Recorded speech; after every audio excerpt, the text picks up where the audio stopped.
आप सबका बहुत बहुत शुक्रिया, धन्यवाद।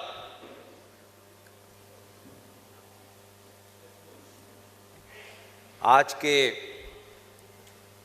प्रोग्राम के मुंतज़मीन, आयोजक, ऑर्गेनाइज़र, हिंदू सेवा परिषद, इसके अध्यक्ष जनाब अतुल जायसवाल साहब और उनकी पूरी टीम को बहुत बहुत मुबारक हो कि आपने एक ऐसे समय में हमें जबलपुर बुलाया है जब देश में जो थर्ड फ्रंट है, ये थर्ड फ्रंट समाज के अंदर बैठा हुआ है, ये इंस्टीट्यूशंस में बैठा हुआ है, ये विश्वविद्यालय में बैठा हुआ है, ये इंटरटेनमेंट में बैठा हुआ है, ये इतिहास में बैठा है, ये साहित्य में बैठा है, ये जिंदगी के हर हिस्से में बैठा हुआ है। उन लोगों को कैसे काउंटर किया जाए और इनकी शाखाएं कहां कहां हैं, कैसे कैसे हैं, उस दौर में बुलाया है। और जब हम दिल्ली से चले थे तो मुझे ये बात नहीं पता थी कि मेरे गुरु कर्नल आर.एस.एन. सिंह का 14 फरवरी को जन्मदिन होता है। इसे आप महज इत्तेफाक भी कह सकते हैं। यूं तो कर्नल आर.एस.एन. सिंह ने बहुत किताबें लिखी हैं और आज स्थिति यह है कि जो बात लोग आप नेपाल के बारे में आज सोच रहे हैं, जो आज होता हुआ देख रहे हैं, कर्नल आर.एस.एन. सिंह ने 10 साल पहले एक किताब लिखी थी, अनमेकिंग ऑफ नेपाल। आज वही नेपाल में घट रहा है।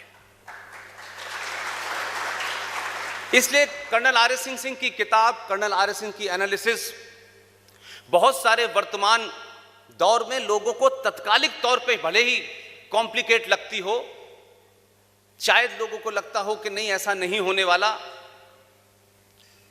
लेकिन पिछले 5-6 साल का जीवन जो मेरा उनके साथ है, मैं समझता हूं कि कर्नल आर.एस. सिंह का एक एक शब्द पे जो उनकी विजन है वही होता नजर आता है। चंद दिनों पहले सिंह साहब ने कहा मैं एक किताब लिखना चाहता हूं, और अमूमन जो हमारी रूटीन में बातचीत होती है उसमें मैंने कहा कि आप लिखिए इसको। जितनी भी अब तक किताबें कर्नल आर.एस.एन. सिंह साहब ने लिखी हैं, उसमें मैं समझता हूं कि ये जो किताब लिखी है, इस किताब को लिखने में कर्नल आर.एस.एन. सिंह साहब को बहुत लंबा वक्त नहीं लगा। इस किताब में कर्नल आर.एस.एन. सिंह ने जो लगातार पिछले कई सालों से वो बोल रहे हैं, बता रहे हैं, उन सब का कंपाइलेशन है। और ये किताब जब छप के आई तो हमने तय ये किया कि इस किताब में जो कुछ है, जो कर्नल आर.एस.एन. सिंह साहब 45 मिनट में, 50 मिनट में समअप करने की कोशिश करते हैं, उसको विस्तार रूप दिया गया है। तो जब दिल्ली से चले तो यह हुआ कि किताब छप के आ गई है, तो कहा गया कि 24 तारीख को इस महीने की विधिवत रूप से इसकी लॉन्चिंग की जाए। तो सिंह साहब का यह मशवरा था कि एक फॉर्मल इसकी लॉन्चिंग होती रहेगी, उसमें लोग आएंगे, मुस्कुराएंगे, चाय भी पिएंगे, ताली भी बजाएंगे और फिर चले जाएंगे। लेकिन मैंने कहा कि इसकी लॉन्चिंग आप जब भी करें, मैं इसकी लॉन्चिंग जबलपुर से करूंगा। और जबलपुर के लोगों को बताऊंगा कि इस किताब को छापने वाली संस्था का नाम है, पब्लिशिंग हाउस का नाम है लांसर पब्लिकेशन। उन लोगों से हमने बात की, किताब आएगी, मार्केट में आएगी, अमेज़न पे मिलेगी, तमाम जगह होगी। लेकिन किताब लॉन्च करने में कुछ वीआईपी को बुलाइए, कुछ महान लोगों को बुलाइए, लेकिन ज्यादातर महान लोग हमारे देश में किताबों को खरीदकर अपनी पीछे शेल्फ में रख देते हैं और उससे यह पता चलता है कि ये सारी किताबें पढ़ते हैं। इस किताब को कर्नल आर.एस. सिंह साहब ने देश के बुद्धिजीवियों के लिए नहीं लिखा है, बल्कि उन बुद्धिजीवियों की मक्कारी को बताने के लिए सार्वजनिक तौर पर मैंने कहा इसको आम आदमी के बीच में लॉन्च कीजिए, तब इस किताब की सफलता है।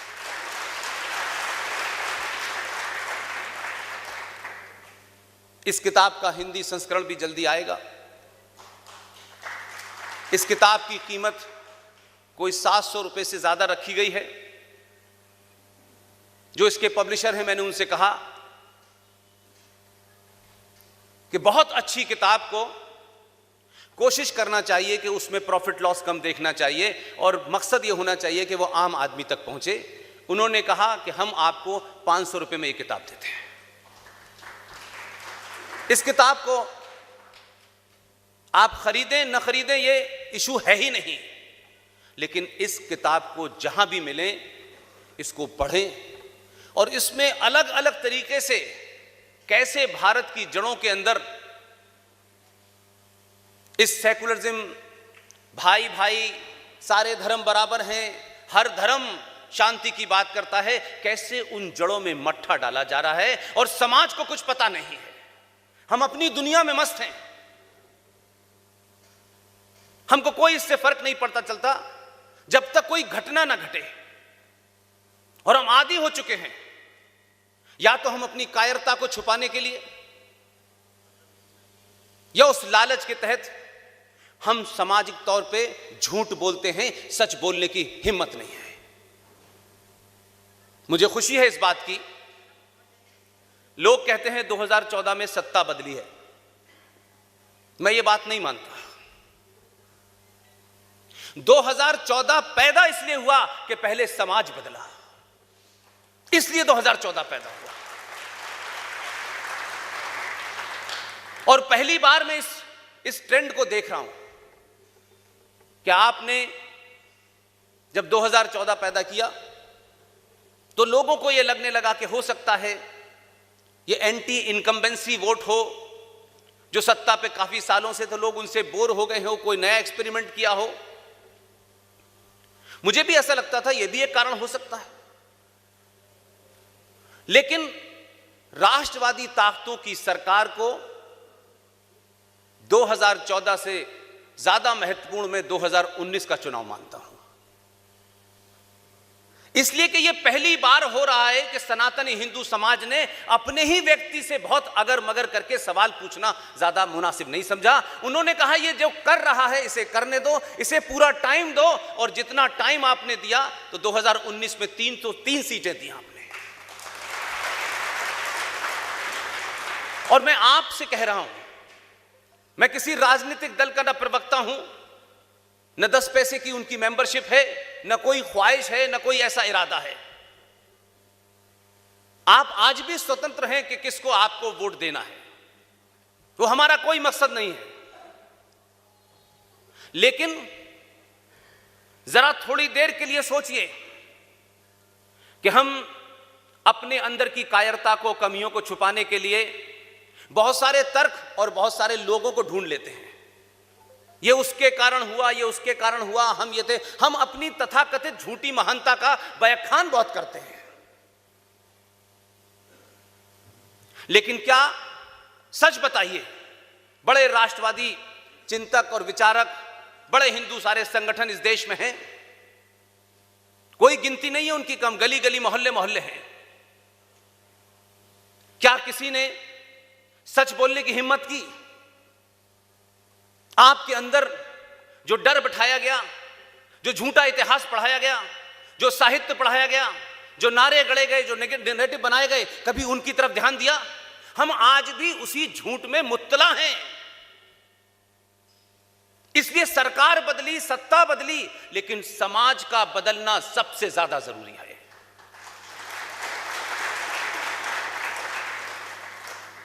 और जो तीसरा बदलाव है, मैं इससे पहले बनारस में था, जिस बदलाव के लिए मैं RSN सिंह साहब, major general GD Bakshi, Sushil पंडित, गौरव आर्या, विक्रम सिंह साहब, ललित अंबरदार, ये तमाम सारे लोग जो हैं एक ही बात कह रहे हैं, अलग अलग भाषा में, अलग अलग अंदाज में, अलग अलग जगह। हम सब लोगों ने शायद बिना कहे ये तय कर लिया है, किसी पार्टी, किसी राजनीतिक दल और किसी भी संगठन से हमारा कोई लेना देना नहीं है। हम अपनी बात अपने अंदाज में कहेंगे। अगर इस समाज को समझ में आएगी तो लोग हमें सुनेंगे, और नहीं समझ में आएगी तो फिर हम ये मानेंगे कि शायद या तो ये वक्त आया नहीं है या हम कुछ गलत कर रहे हैं। उस बदलाव का असर यह है कि बनारस में जो आयोजक थे, जब शहर भर में उन्होंने ये पोस्टर लगाए कि ऐसे ऐसे एक प्रोग्राम हो रहा है और दिल्ली से पुष्पेंद्र जी आ रहे हैं, तो रूलिंग पार्टी के एक MLA साहब आए और उन्होंने कहा मुझे मंच पे जगह मिलेगी। उन्होंने कहा ये प्रोग्राम आपके लिए नहीं है, आपको सुनना हो तो नीचे बैठ के सुनिए, ऊपर जगह नहीं मिलेगी। जब उन्होंने मुझे बताया तो मैंने कहा उनका क्या रिएक्शन था? बोला साहब वो आए नहीं। मैं इस बात से बड़ा खुश हूं कि राजनीतिक लोगों को, पार्टियों को, चुने हुए MP MLAs को, छोटे छोटे पदों पे बैठने वालों को हमेशा मंच पे बैठने की आदत नहीं डालनी चाहिए। ये इसलिए नहीं कि नीचे बैठने वाला जो है उसका कम सम्मान है और जो ऊपर बैठता है उसका ज्यादा सम्मान होता है, ऐसा नहीं है। मैं आपके बीच में मोहतरमा संपतिया उइके साहिबा, जो राज्यसभा की सदस्य हैं, इसलिए आपका मुबारकबाद देता हूं कि राज्यसभा हाउस ऑफ लॉर्ड्स कहलाता है। आप राज्यसभा की सदस्य होने के बावजूद भी ना तो आपने आयोजकों से कहा कि मुझे मंच पे जगह चाहिए, और अगर आयोजकों ने मने भी कर दिया होगा तब भी आप आई और नीचे बैठ के सुन रही हैं। यही सामाजिक बदलाव है, यही ताकत है समाज की। जिस दिन समाज तय करने लगेगा कि गद्दी पे कौन बैठेगा, फिर आपको दुनिया में कोई नहीं हरा सकता। इसलिए अपने बीच के कुंठाओं को, इंफीरियरिटी कॉम्प्लेक्स को, जो आपके अंदर किताबों और इतिहास के माध्यम से भर दिया गया है, उसको बाहर कर दीजिए। अपने इतिहास को जानिए, अपने सरोकारों को जानिए, परंपराओं को जानिए, आदर्श को जानिए, अपनी आस्थाओं को पहचानिए। जिस दिन आप सही मायने में उन्हें पहचान जाएंगे, उन्हें समझ जाएंगे, तो मैं पूरी ईमानदारी के साथ और पूरे भरोसे के साथ ये कहता हूं, रिंकू की हत्या दिल्ली में नहीं होगी, नहीं होगी। देश और राष्ट्र को समझने की कोशिश कीजिए। हमारे यहां ये काम जिन लोगों का था उन्होंने नहीं किया। समय समय पर लोग सत्ता के दलाल तो हो गए, लेकिन समाज के अंदर की कुरीतियों को, समाज के अंदर की जो कमजोरियां थी उन्हें नहीं बताया, बल्कि उन्हें और कमजोर कर दिया। राष्ट्रपिता ने कहा, गीत गाओ, सबको संपत्ति दे भगवान, ईश्वर अल्लाह तेरो नाम। माना हमने कि मुगल काल के अंदर जो कुरानिक इस्लामिक जिहादी भारत में आए थे, उस जमाने भक्ति काल से तमाम जितने नाम अभी सिंह साहब ने लिए, उस वक्त उन्होंने सामना किया। लेकिन ये 2020 का भारत है। आज भक्ति से आतंकवादी नहीं डरेगा, शक्ति से डरेगा।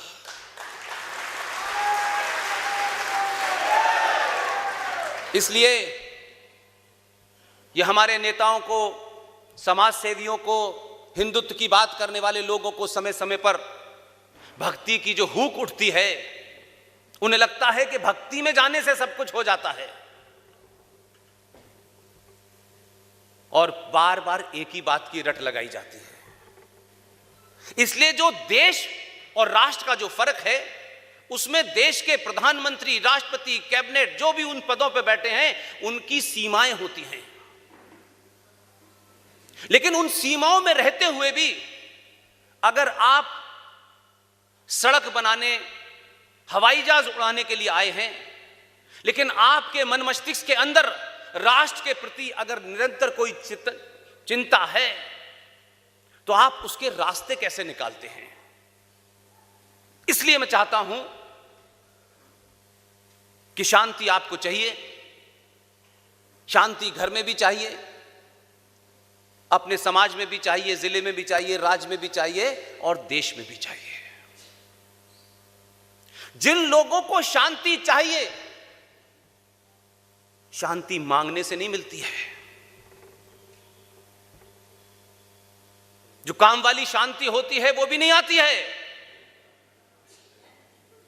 अगर आपको स्थायी शांति चाहिए, मैं सनातनी हिंदुओं को कह रहा हूं, अगर भारत राष्ट्र में स्थायी शांति चाहिए तो बीच बीच में शक्ति का प्रदर्शन करते रहिए।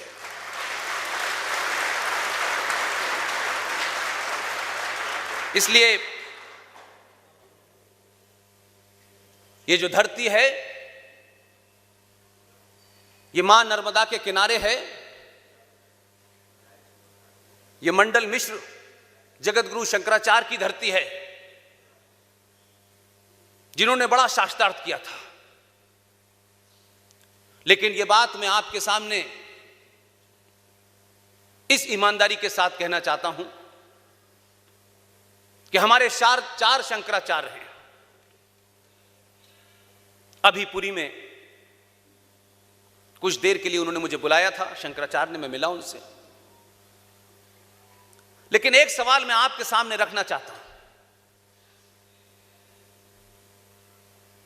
आपकी जो सबसे उच्चतम पद है, जिस पे कोई डिबेट नहीं हो सकती, रिंकू शर्मा की हत्या के पीछे की मनोवृत्ति को समझने की कोशिश करें आप। किसी भी समाज का, किसी भी परिवार का, किसी भी देश का सबसे महानतम पद पे बैठा हुआ आदमी एक एजेंडे के तहत, जिस महिला का जिक्र कर्नल आर सिंह साहब कर रहे थे, उस महिला ने किस तरह तमिलनाडु की मुख्यमंत्री को दबाव बनाया और इस देश में शंकराचार्य को रात के 2 बजे एक बलात्कार के आरोप में गिरफ्तार कर लिया गया। पूरे देश में शांति रही, कोई बोला नहीं, कोई प्रदर्शन नहीं हुआ। आपके राष्ट्र विरोधियों को पता चल गया कि ये हो सकते हैं कि गिनती में तो 100 करोड़ हैं, लेकिन इसमें 100 भी मर्द बाहर नहीं निकले।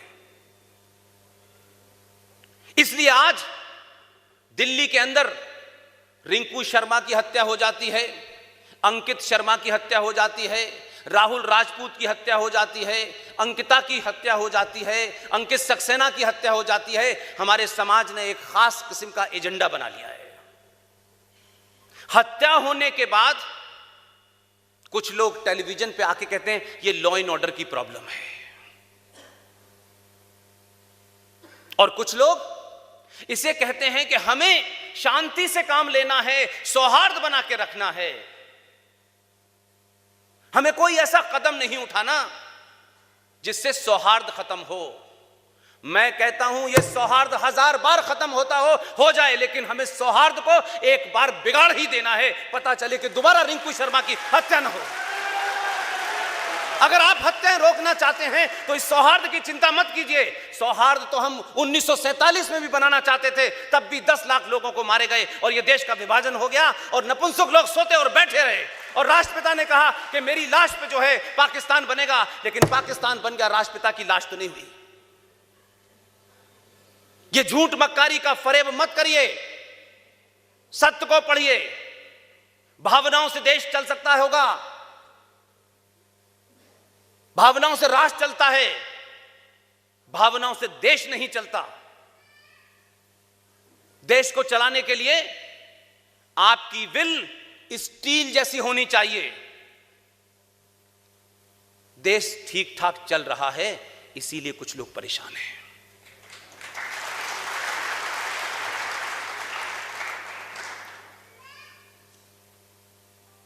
अभी कुछ दिन पहले जो कुछ हो रहा है, आज के दौर में कोई चीज ऐसी नहीं है, मैं कोई बात कहूं, सिंह साहब कोई बात कहें, और जिन तमाम लोगों के मैंने नाम लिए, जब मैं यहां बोल भी रहा होऊंगा या सिंह साहब जब भी भाषण दे रहे होंगे, आज की युवा पीढ़ी से उसके पास में एक छोटा सा हथियार है। अगर मेरे मुंह से कोई बात तथ्यात्मक नहीं होगी, रेफरेंस उसका गलत होगा, नाम किसी का गलत होगा, वो मुझे यहीं बैठे बैठे चेक कर देगा कि यह आपने गलत बोला है, ऐसा नहीं ऐसा था। मैं मानता हूं कि समाज को बहुत ज्ञान देने से अच्छा है तरह तरह के ज्ञान दें, हमें क्या करना चाहिए, ऐसे करना चाहिए, हर बात की परिभाषा हम बताते हैं। समाज को सही बात बता दीजिए, समाज अपना रास्ता तय कर लेता है। और इसलिए मैं बात कह रहा हूं, तथ्यों पे कहता हूं ये बात। मैं तो उस जगह पैदा हुआ जहां आइडिया ऑफ पाकिस्तान पैदा हुआ था, इसलिए मुझे कोई कंफ्यूजन नहीं है। हम अपने हीरोज को, अपने साहसी और पुरुषार्थियों को, उनके बारे में चर्चा करते हैं, वैसा बनना नहीं चाहते। अगर हमारे समाज में पुरुषार्थियों का गुणगान होता और कायरों को महिमा मंडित नहीं किया जाता, तो यह समाज आज उन हीरो के पीछे खड़ा होता। हमारे पूरे फिल्म इंडस्ट्री ने जो नैरेटिव क्रिएट किया, वो नैरेटिव चल रहा है इसलिए कि हम कहीं किसी लालच, किसी डर से अनकॉन्शियसली ग्रस्त हैं। जो समाज शास्त्रार्थ में यकीन रखता हो, उसके वंशज शास्त्रार्थ से भाग रहे हैं, इसलिए कि हमारे बुजुर्गों ने हमसे झूठ बोला और अभी भी जहां कहीं भी हैं झूठ बोलने की पूरी कोशिश कर रहे हैं। सारे धर्म बराबर हैं, ये सुना आपने? खूब सुना आपने, सारे धर्म बराबर हैं। सारे धर्म शांति का पाठ पढ़ाते हैं, कहां लिखा था? मजहब नहीं सिखाता आपस में बैर रखना। हिंदी है हम, वतन है हिंदुस्तान हमारा। इससे बड़ा दूसरा तीसरा कोई फ्रॉड हो सकता है? और मैं अपनी बातों को किसी भावनात्मक उसमें नहीं कहता।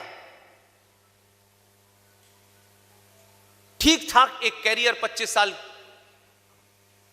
अपना जिया और बिना किसी लाग लपेट के, बिना किसी लालच के, इसका उसका। कर्नल आर.एस.एन. सिंह ऐसे शख्स हैं कि मैं इनको 2 वजह से कभी भूल नहीं सकता। एक तो कर्नल आर.एस.एन. सिंह साहब ने मुझे बिगाड़ दिया। दूसरा यह है कि सिंह साहब जितना पढ़ते हैं और जिन तथ्यों को रखते हैं, अभी भारत में मैंने ऐसा दूसरा आदमी नहीं देखा। मुझे खुशी है कि मुझसे उन तथ्यों को शेयर करते हैं, उसमें क्या एंगल हो सकता है, इसके पीछे क्या कहानी हो सकती है, क्या क्या तर्क हो सकते हैं। इसलिए मैं ये बात कहना चाहता हूं, धर्म, मजहब जो उर्दू में रिलीजन का ट्रांसलेशन है, रिलीजन का हिंदी में ट्रांसलेशन धर्म नहीं है। और क्योंकि आपको यह बताया गया, क्योंकि सबको यही गुणगान करना था, अच्छा लग रहा था, इसलिए उन्हें पता था कि इस मेजॉरिटी को जितना मूर्ख बना सकते हो, वो सिलसिला आज भी जारी है। अलग अलग संगठन यही काम कर रहे हैं आजकल। जब नरेंद्र मोदी के राज में 15 मिनट का जो समय मांगते थे उसने पूरा समय दे दिया उन्हें। तो देश में बड़ा हाहाकार मचा। आप सब लोगों ने टेलीविजन पे देखा होगा, भारत के स्वर्गीय प्रधानमंत्री अटल बिहारी वाजपेयी वहां गए और उनके उस स्टेटमेंट को भी सनातन विरोधी ताकतों ने ऐसा रखा कि सनातनी इस तरीके से अपोलोजिस्टिक हो गए जैसे कोई बहुत बड़ा पाप हो गया हो। सबने टेलीविजन पे देखा कि अटल बिहारी वाजपेयी ने नरेंद्र मोदी से एक ही वाक्य कहा,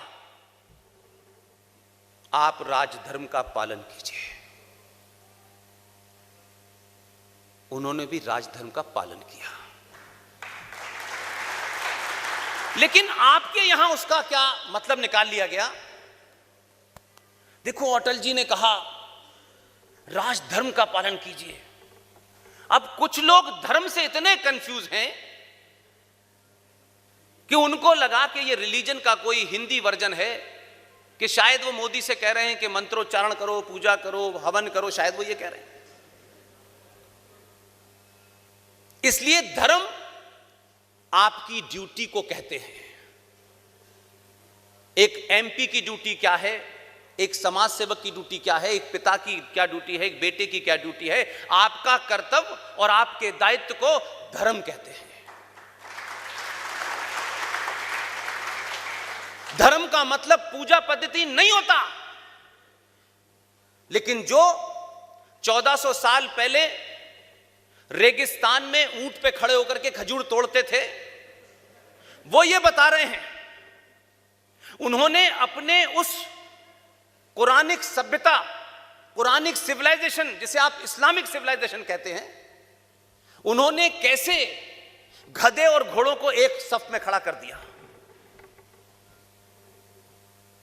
हर मजहब की एक कोई किताब होती है, वो किसी ना किसी दिन पैदा होता है, उसका कोई पैगंबर होता है, उसका पैगंबर जीवित होता है, उसका पैगंबर मरता है, और मजहब बनते और समाप्त होते रहते हैं।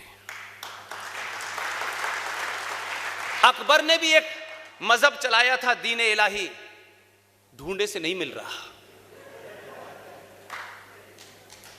इसलिए हमेशा ध्यान रखें, ये बेसिक सनातनी हिंदू के अंदर जो अननेसेसरीली बिना कुछ करे आप कुंठा में चले गए हैं, इतिहास के झूठी कहानियां सुना सुना करके, बापू ने भजन को झूठ बोल बोल करके आप में कायरता भर दी है। सच पढ़िए और लिखा हुआ सब अवेलेबल है। इसलिए मैं मानता हूं कि धर्म और मजहब में तुलना घोड़े और गधों के बीच की तुलना है।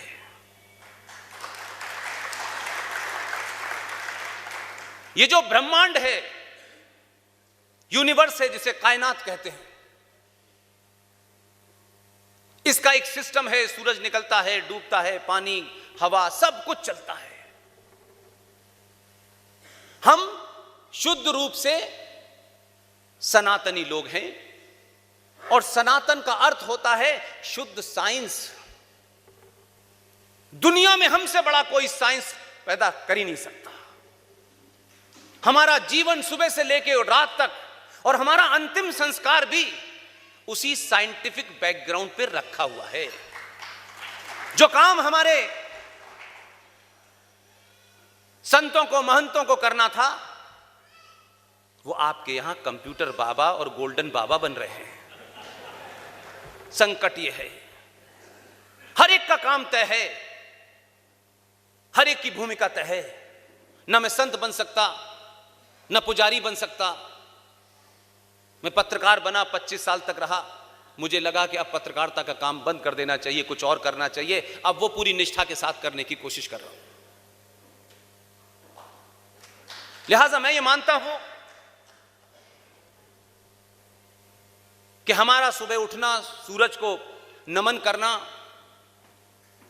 नदी को चाहे नर्मदा मां कह लें, चाहे गंगा मां कह लें, चाहे सरस्वती मां कह लें, कभी हमारे जो विद्वान लोग हैं उन्होंने आम भाषा में जो आज का युवा है, जिससे सबसे ज्यादा मुझे उम्मीद है, और मैं देख रहा हूं कि युवाओं के कारण ही सत्ता का परिवर्तन हुआ है,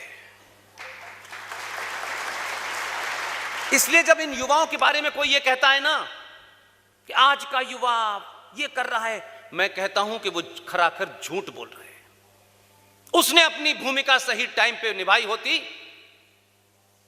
तो उससे पहले की पीढ़ी कंफ्यूज नहीं होती। आज का युवा जितना शार्प है, जितना बात को सीधे अंदाज में कहता है, वो अगर मगर में नहीं पढ़ना चाहता। इसलिए आज के युवा का आइडियल और हमारे दौर के आइडियल में एक ही फर्क है। एक फिल्म आई थी, उस फिल्म का नाम था घर। वैसे मैं फिल्में बहुत कम देखता हूं, लेकिन जो पहले कभी इलाहाबाद था वो अब प्रयागराज हो गया है। उसी विश्वविद्यालय में मेरी एक बहन है जो मुझे इसी दौर में मिली। बहुत कुछ मुझे वो पीछे से बताती रहती है। इस फिल्म का जिक्र उन्होंने मुझसे किया। उस घर फिल्म के अंदर एक हीरो और एक हीरोइन थे। हीरोइन शायद कोई रेखा थी और हीरो कोई विनोद मेहरा थे। और एक साधारण परिवार में दोनों में प्यार मोहब्बत हुई, शादी हो गई और एक सामान्य भारतीय परिवार जैसे रहता है वो रह रहे थे। एक दिन कहीं वो घूमने गए, वहां 4-5 गुंडों ने उन पति पत्नी में से उनकी पत्नी के साथ सामूहिक रेप किया और उसके बाद वो पति अपनी पत्नी को घर ले आया, उसका इलाज करते रहे, लंबे समय तक इलाज कराया, ठीक ठाक कुछ समय के बाद वो पत्नी हो गई। उस फिल्म का जो कंक्लूजन था, जितने रिव्यू लिखे गए उसमें यह कहा गया कि देखिए एक कितना अच्छा पति है जो अपनी पति के संकट के समय में उसके साथ खड़ा रहा।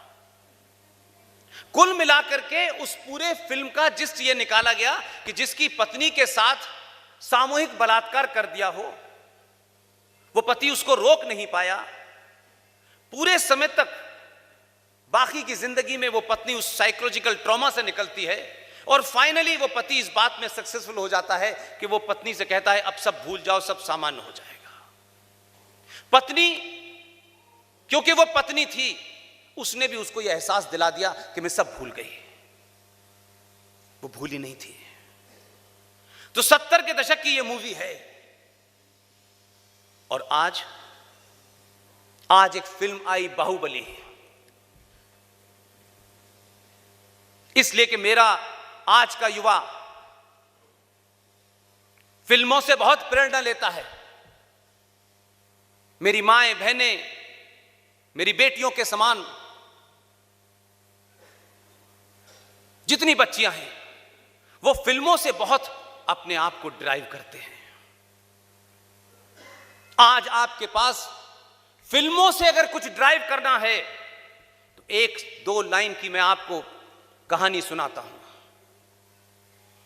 बाहुबली में उस फिल्म का जो हीरो है उसकी पत्नी है देवसेना। राजनीतिक षड्यंत्रों के तहत कैसे वहां सत्ता बदली, यह मेरा मुद्दा नहीं है, लेकिन उस सभा में जब महिलाएं लाइन लगा करके ऊपर जा रही थीं तो बाहुबली की पत्नी भी लाइन लगा के जा रही थी और सत्ता का कोई चाटुकार उन महिलाओं की मान मर्यादा से खेल रहा था। देवसेना जब आई तो देवसेना के भी उसने ऐसे ही हाथ लगाया। देवसेना 70 के दशक की हीरोइन नहीं थी, उसने निकाला और उसकी उंगलियां काट दी। ताली बजाने का यह समय नहीं है। मेरी बहन, मेरी माएं और वो बेटियां, उनसे मैं इस शब्द पे मुखातिब नहीं हूं। मैं हर उस पुरुष से हूं जिसे अपने पुरुषार्थ पे बहुत यकीन है, जिसको पुरुष होने का बड़ा दंभ है। पैदा होने से कोई पुरुष नहीं हो जाता। मैं उन भाइयों से पूछना चाहता हूं, उन पिताओं से पूछना चाहता हूं, आपकी बेटी घर से निकल करके पढ़ने जाती है, घर से निकल के सहेलियों से मिलने जाती है, लेकिन किसी न किसी चौराहे पर कोई न कोई गुंडा, जिहादी उससे अश्लील बात कहता है, उसको छेड़ता है, उसका हाथ पकड़ लेता है। वही लड़की जब अपने घर लौट के आती है तो जब अपने पिता से बात करती है तो पिता गौर से सुनता है, लेकिन पिता सुनने के बाद समाधान नहीं निकालता। उससे कहता है कि कल से तुम उधर से नहीं इधर से जाना। यह सिलसिला उसके साथ जारी रहता है। वो भाई जो सुबह से लेकर शाम तक मोटरसाइकिल पे घूमता है, जब वो भाई से कहती है तो भाई को लगता है कि इसके लिए तो मुझे लड़ना पड़ेगा। तो भाई कहता है कि तुम घर बैठ के क्यों नहीं पढ़ लेती, तुम्हारे चक्कर में अब मैं लड़ता फिरूंगा। वो अपने पिता की, अपने भाई की लाचारी को देखती है। वो देखती है कि मेरा पिता जो एक नौकरी करता है जिससे घर चलता है, अगर मेरे सम्मान को बचाने के लिए वो घर से निकलेगा तो ये पूरा घर कैसे चलेगा। मेरा भाई जिसे मेरी रक्षा करनी चाहिए थी वो मुझसे रक्षा ना करके मुझसे कह रहा है कि तुम उधर से रास्ता बदल लो, तुम पढ़ने क्यों जा रही हो, तुम घर से चली जाओ। वो लाचार लड़की अपने पिता, अपने भाई की लाचारी को देख करके अपने मन में तय कर लेती है। और यकायक एक दिन जो फिल्मों में उसे पुरुषार्थी लगते हैं, वो पंचर वाला जब दिखता है तो उसके साथ चली जाती है। मैं उन तमाम पुरुषों खुला कहता हूं ये बात कि देवसेना ने जब भरी सभा में यह कहा कि ये हुआ, तो उसके पति ने उस सेनापति से नहीं पूछा, उसकी बात पे यकीन नहीं किया। जो भी वर्जन उस सेनापति ने बताया, ऐसा हुआ इसलिए मैंने ऐसा किया। उस पति ने अपनी पत्नी से भरी सभा में पूछा, देवसेना तुम बताओ कि क्या हुआ था। तो देवसेना ने पूरी घटना बताई, बोली इसलिए मैंने इसकी उंगली काट दी। उसके पति ने भरी सभा में कहा कि इसकी उंगली नहीं, इसकी गर्दन काट देनी चाहिए, और यह कहते कहते गर्दन काट दी। आज के युवा, आज के सनातनी हिंदू मर्द को अगर बनना है तो बाहुबली बनिए, बाकी शाहरुख खान आते हैं चले जाते हैं। और जिस दिन आप बाहुबली बनेंगे, न रिंकू शर्मा की हत्या होगी और न हरियाणा में जहां सरकार आपकी है वहां ना निकिता की तोमर की हत्या होगी। ये हत्याएं, ये लव जिहाद कानून से नहीं तय हो सकते। कानून इसमें कुछ नहीं कर सकता। कानून तो मर्डर का भी है, रेप का भी है, चोरी का भी है, डकैती का भी है। क्या रुक गई उससे? जो काम समाज को करना चाहिए, समाज चाहता है वो काम सरकार करे।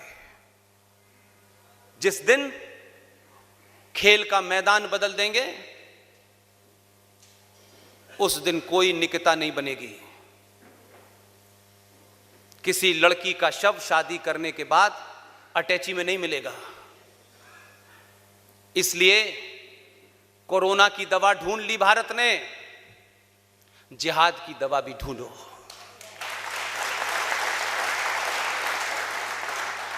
दवा खाने से आपका शरीर ठीक होगा, लेकिन राष्ट्र की बीमारियों के लिए अपने पुरुषार्थ को जगाइए। उस दिन ये राष्ट्र अपनी खोई हुई ग्लोरी को प्राप्त करेगा। कोई और नहीं आएगा बाहर से। आपकी हर समस्या का निदान सरकार के हाथ में नहीं है कि सरकार कानून बना दे। आप में से जितने लोग हैं, आपको हिंदू राष्ट्र चाहिए, आप दोनों उठा के हाथ कहते हैं हिंदू राष्ट्र चाहिए। जरा अपने दिल पे हाथ रख के बताना कि क्या हिंदू हो? 80 करोड़ लोगों में से जिस दिन भी 5 करोड़ लोग हिंदू और सनातनी हो गए, इसी व्यवस्था में लोग पूछने आएंगे, बताओ मेरे आका क्या करना है? ताकत का प्रदर्शन कीजिए, अपने अंदर की कमियों और लालच को बाहर निकालिए, आपके अंदर जो कुंठा भर गई है उसको समाप्त कर दीजिए। एक बार सनातनी हिंदू तो बनिए, आपने सत्ता बदली है, देश बदल जाएगा। सत्ताएं कुछ कानून बदल सकती हैं, कुछ कानून ला सकती हैं। सवाल पूछूं मैं आपसे, 370 की रट काफी समय से थी, लंबे समय से चल रही थी। 370 हट गया। क्या जबलपुर के किसी योद्धा ने यह कहा कि 370 एक धारा ऐसी थी जो भारत राष्ट्र में रहने वाले किसी भी राज्य के लोगों को वहां जाने से बसने के लिए रोकती थी, संवैधानिक तौर पर रोकती थी? उसे हटे हुए 1 साल हो गया। कितने लोगों ने कहा कि जम्मू कश्मीर हम जाएंगे, अपना अगला होटल हम वहीं खोलेंगे। इसलिए धाराएं तो हट गई हैं, वो एक टेक्निकल पॉइंट है, लेकिन वहां जो इस्लामिक स्ट्रक्चर है वो अभी भी बना हुआ है। इसलिए कानून, सरकार, पुलिस जिस दिन सनातनी इन पे निर्भर होना छोड़ देगा, दुनिया आपको सल्यूट करेगी।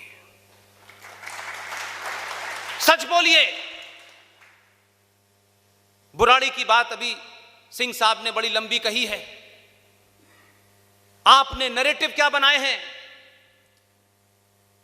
14 नवंबर, और पता नहीं हमें कई नस्लों से झूठ बोलने में हम महारथी हैं, और इतना हमारी रगों में झूठ चला गया है कि हमें झूठ सुनने में भी मजा आता है।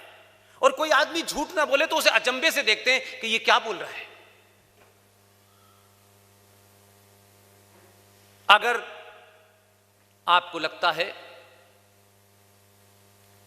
कि भारत 15 अगस्त को आजाद हुआ, तो पूछिए तो भाई कि भारत के किस डॉक्यूमेंट में लिखा है कि 15 अगस्त को भारत आजाद हुआ था? कहां लिखा है? किस डॉक्यूमेंट में लिखा है? ब्रिटेन की लाइब्रेरी में भी नहीं लिखा, उनके संविधान में भी कोई जिक्र नहीं है इसका। आप तो 1947 के बाद में जो भी कुछ हुआ है उस पर भी चर्चा नहीं करना चाहते। वो होगा नहीं होगा बात की बात है, लेकिन समाज में वो मुद्दा तो बनना चाहिए। भारत का आर्मी चीफ जब ये कहता है कि ये देश 2.5 युद्ध से ग्रस्त है, तो आपको लगता है आर्मी वाला है पता नहीं क्यों कह रहे हैं। वो बताता है कि भारत के पूर्व में चाइना, बांग्लादेश, भारत के पश्चिम में पाकिस्तान, ये 2 फ्रंट हैं, लेकिन जो आधा युद्ध है वो इस समाज को लड़ना पड़ेगा, जिसके जिक्र करा है आर.एस. सिंह साहब ने इस किताब में। ये फिल्मों के माध्यम से लेके जो आप विश्वविद्यालयों में टुकड़े टुकड़े सुनना चाहते हैं, ये कैसे आता है? यही है आधा युद्ध। इसके लिए राफेल की जरूरत नहीं है। राफेल की जरूरत पाकिस्तान, चाइना के लिए है।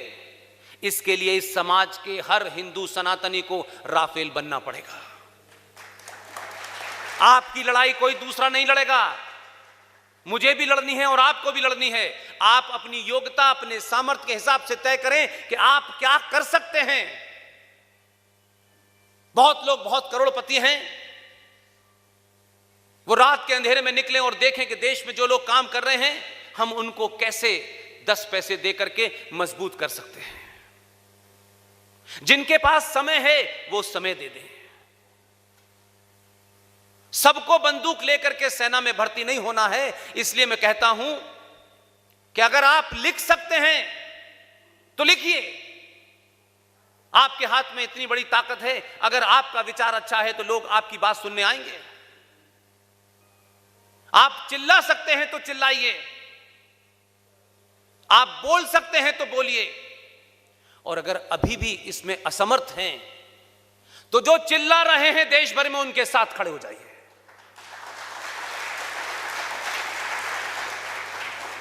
कोई नई जनरेशन नहीं आएगी, आप ही को भारत को बचाना है। इसलिए समाज जब जागरूक होता है तो उसकी आस्थाओं, परंपराओं, सरोकारों के अंदर राज्य सत्ता दखल देने से डरती है। आप गिनती में 100 करोड़ हैं, उससे पहले भी थे, पाकिस्तान भी आपके पास था, बांग्लादेश भी आपके पास था, श्रीलंका भी आपके पास था। फिर ऐसा क्या हो गया भाई? और कैसा झूठ बोला है आपको?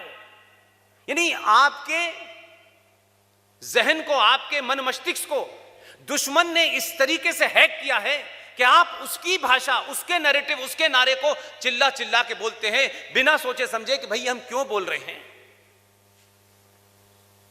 कुछ बात है कि हस्ती मिटती नहीं हमारी। बरसों रहा है दौरे जमा दुश्मन हमारा। इसको हम बड़े ऐसे बोलते हैं कि इतना बड़ा महान हमने शेर कर दिया है। लिखने वाला मक्कार, बताने वाले चापलूस, और सनातनी समाज ने इसकी महत्वता को नहीं समझा। लगा कि अब इसी पे बोलें। और राजनेताओं ने, जो कम अक्ल ज्यादा होते हैं, वो अपने स्वार्थ के लिए कोई भी नारा गढ़ देते हैं। उनको समाज की चिंता नहीं होती, उनको वोट की चिंता होती है। उनके नारों में और समाज से निकले हुए नारों में फर्क होता है। इसलिए इसका जो महिमा मंडित हुआ, आप खुश रहें। बार बार इस बात को कहें कि कोई बात है कि हस्ती मिटती नहीं हमारी। हम तो हजारों साल से हैं, हमारी हस्ती मिट नहीं रही है। भाई साहब, जरूर कोई बात होगी कि आपकी हस्ती मिटती नहीं थी, लेकिन जरा अफगानिस्तान, पाकिस्तान, बांग्लादेश में जहां जाइए, जहां अब कोई भी बस्ती नहीं है आपकी। किस गलतफहमी में हैं? ये भारत देश जरूर भौतिक रूप से समझते हैं कि आपका है। हजारों साल के बाद पहली बार भारत सबसे ज्यादा संकट में है। ये भारत राष्ट्र संकट में है,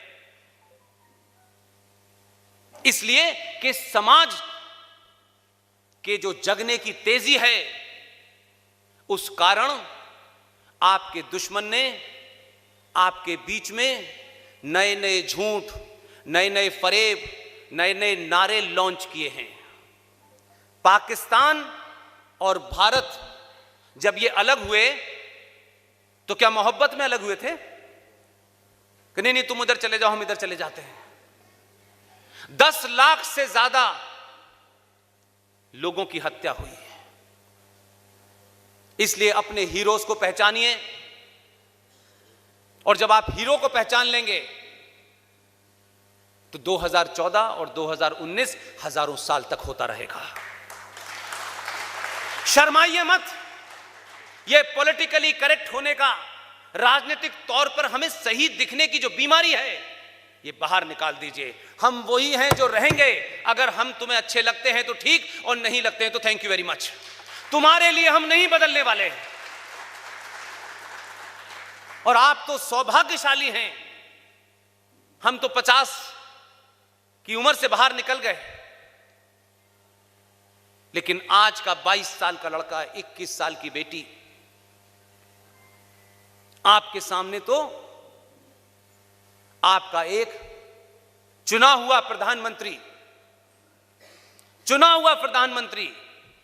घोर सेकुलरिज्म की हवा के बीच में से निकल के जब आया,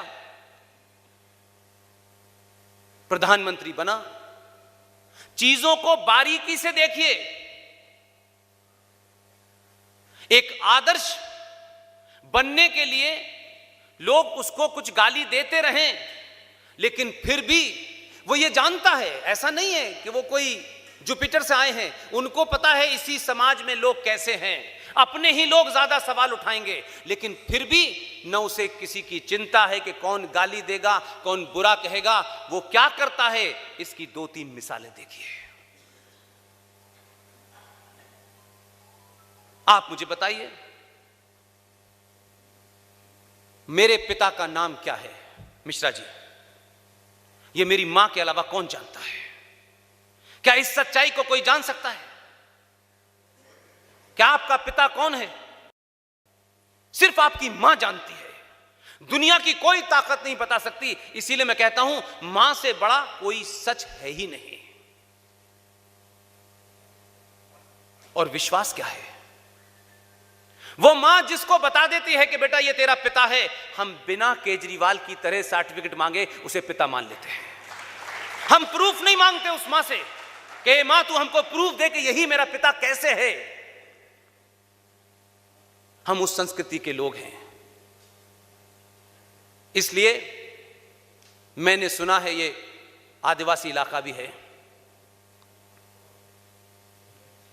जब मां ने आपको ये बता दिया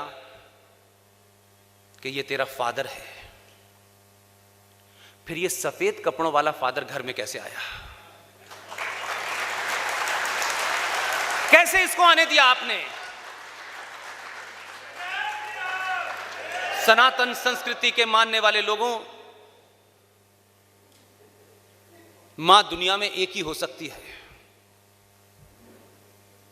जिस मां पे इतना यकीन है कि हम अपनी आस्थाओं को, परंपराओं को और उस साइंस को मां से जोड़ देते हैं, इसीलिए हमें नदी नहीं कहते, हम कहते हैं गंगा मां।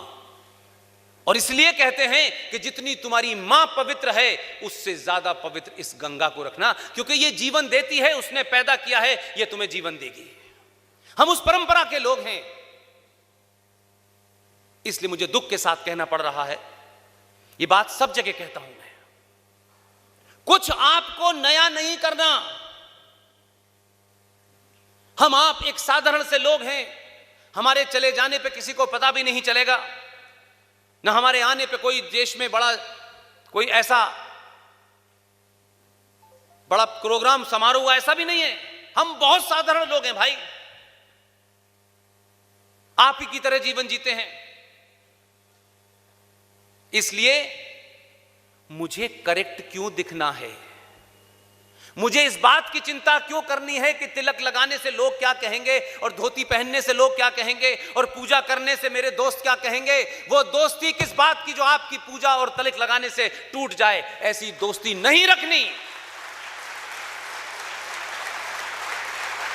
और हम तो वो लोग हैं जिसका कोई समाज में कोई बहुत बड़ा ओहदा भी नहीं है, न दुनिया हमें देख रही है, न दुनिया हमसे सलाम कर सकती है, न रोक सकती है, कोई फर्क नहीं पड़ता। लेकिन आप जरा कुछ चीजों को बारीकी से देखिए, और जब आप इस निगाह से देखना शुरू करेंगे तो आपके अंदर मुझे पूरी उम्मीद है कि ये जो कुंठा 70 सालों में सामाजिक संगठनों ने और इस देश की राज सत्ता और पार्टियों ने जो भरी है वो बाहर आ जाएगी, और आप नहीं रहेंगे, आप colonel RSN Singh, GD Bakshi, Sushil Pandit हो जाएंगे। एक छोटी सी घटना जिसकी तरफ मैं जिक्र करना चाहता हूं, इसलिए मैंने कहा कि चाहे काम बहुत छोटा हो, लेकिन उससे सोई हुई आत्मा, आपका गौरव, आपका सम्मान, आपका लालच मिट जाए, वो किसी भूख से भी बड़ी चीज होती है। सरकार आई थी, एक काम कैसा किया उसने, एक काम बहुत महत्वहीन लगता है इस देश को। शायद यही वजह है कि आप इतनी बड़ी संख्या में मुझे और RSN सिंह साहब को सुनने आए हैं कि उन चीजों को देखने की जो निगाह है उसमें थोड़ा सा फर्क है। मैंने ये बात शुरू में इसलिए कही थी आपसे कि मेरे पिता का नाम सिर्फ मेरी मां जानती है, लेकिन इस पूरे सनातनी समाज ने कभी यह सवाल अपने मन में नहीं पूछा। एक आदमी प्रधानमंत्री बना, उसने यह सवाल अपने आप से, जैसे मैं बोल रहा हूं, शायद वैसे ही कई बार सोचा होगा उसने, कि अंग्रेज जब तक आपके डेट ऑफ बर्थ सर्टिफिकेट को मोहर लगा के साइन नहीं करेगा, तब तक वो डेट ऑफ बर्थ का सर्टिफिकेट आप किसी नौकरी के लिए वैलिड नहीं होता। ये अंग्रेजों ने चलाई वो परंपरा थी कि भारतीयों को कुंठा में रखो, इनका बाप कौन है ये अंग्रेज कलेक्टर बताएगा, मां नहीं बताएगी। कलेक्टर साहब के साइन होने के बाद ही आपका वो जो सर्टिफिकेट है वो सर्टिफाई होगा, तभी आपको नौकरी में वैलिड माना जाएगा। और आप कलेक्टर साहब के ऑफिस के बाहर बैठते थे, वो आपको घंटों बैठाता था, आपकी तौहीन करता था, आपकी इंसल्ट करता था, और आपके मन में यह सवाल नहीं आता था कि मेरा बाप कौन है, मैं इससे पूछने क्यों आऊंगा भाई। लेकिन 2014 में सरकार बदली, फैसला बहुत छोटा था। उसने कहा आज के बाद कोई किसी के पास अपना सर्टिफिकेट को अटेस्ट कराने नहीं जाएगा, आप खुद अटेस्ट करिए और बताइए कि आपका बाप कौन है, और जो गलत लिखेगा वो खुद जिम्मेदार होगा। एक छोटी सी घटना ने आपके आत्मसम्मान को जगा दिया। आपको उस मां पे भी गर्व होने लगा, उस पिता पे भी गर्व होने लगा कि आप खुद कहते हैं ये मेरा बाप है। कोई ऐसा होगा 1400 साल पहले चला होगा रेगिस्तान से, वही किसी दूसरे को अपना बाप लिख सकता है, सनातनी नहीं लिख सकता। जिसको अपने बाप बदलने हैं वो बदले, सनातनी का एक ही बाप होगा। वो जिसको मान लेगा, जो उसकी मां कह देगी वही उसका बाप है। इसलिए एक छोटे से फैसले ने आपके आत्मसम्मान को कितना बड़ा बना दिया, जरा इसको सोचिए घर में जाकर के।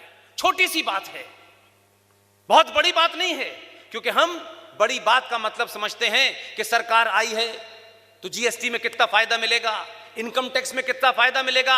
अरे जिंदगी गुजर गई है लेते लेते, जब ना जीएसटी थी ना इनकम टैक्स था, विश्व की अर्थव्यवस्था में भारत का 33% का योगदान था। इसलिए अन्नदाता ऐसा लग रहा है कि अन्न उगा करके ये मेरे घर में फ्री में दे जाते हैं कि हम तो अन्नदाता हैं, ये लीजिए। मैं एक सवाल आपसे और पूछता हूं, अन्नदाता की बहुत बार बात होती है, अन्नदाता ने ऐसा और अन्नदाता ने वैसा। हमारे यहां क्या अजब बात है, जो बुजुर्ग हैं वो जरा सोचें इस बात को। दान का मतलब क्या होता है? जब आप किसी को कोई चीज दान कर देते हैं तो क्या उससे हिसाब लेते हैं? नहीं लेते ना, उससे तो कभी हिसाब ही नहीं लेते। वो क्यों हिसाब देगा, आपने उसे दान कर दी। रोज तो नहीं पूछते कि भाई मैंने तुझे जो कल एक साइकिल दान दी थी वो कैसी है, ये तो नहीं पूछते। तो आपको कैसे मूर्ख बनाया गया? आपके मन मस्तिष्क में दान का महत्व क्या है ये आप जानता है, सनातनी जानता है। कहा मतदान, जब मतदान ही कर दिया तो ये दोबारा क्यों आएंगे आपके पास? और आप इनसे हिसाब किस हैसियत में ले रहे हैं?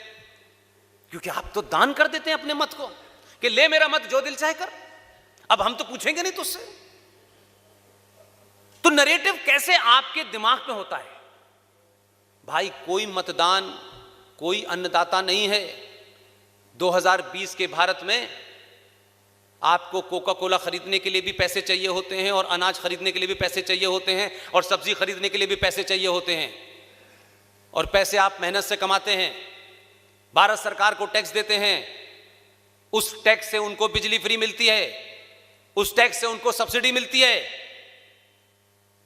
2021 के भारत में अब करदाता की बात होनी चाहिए। ये जो करदाता है जिससे सरकारें चलती हैं, उसके इंटरेस्ट की बात पहले होगी। आपका काम है कर दीजिए, और वो कर देते हैं। वो एक ही काम करते हैं, बस करते हैं और कुछ नहीं करते। स्लोगन चला, हम दो हमारे दो, हम दो हमारे दो। कोई कानून बना था? दीवारों पे लिखी हुई बातों को आप आत्मसात कर लेते हैं। आप तो ऐसे भोले लोग हैं। पूरी की पूरी दीवारों पे लिखा रहता था, आप दिल्ली से पटना तक जाइए, हम दो हमारे दो, हम दो हमारे दो। पढ़ते पढ़ते पढ़ते पढ़ते लोगों को पता चला कि नहीं, कोई कानून बन गया है। आपने हम दो हमारे दो कर दिए। आप सामर्थ्यवान हैं तब भी आपने किया। लेकिन जिनका एजेंडा ऊंट पे बैठ के हिंदुस्तान आए थे, उन्होंने कहा हम दो, बाकी तुम गिन लो।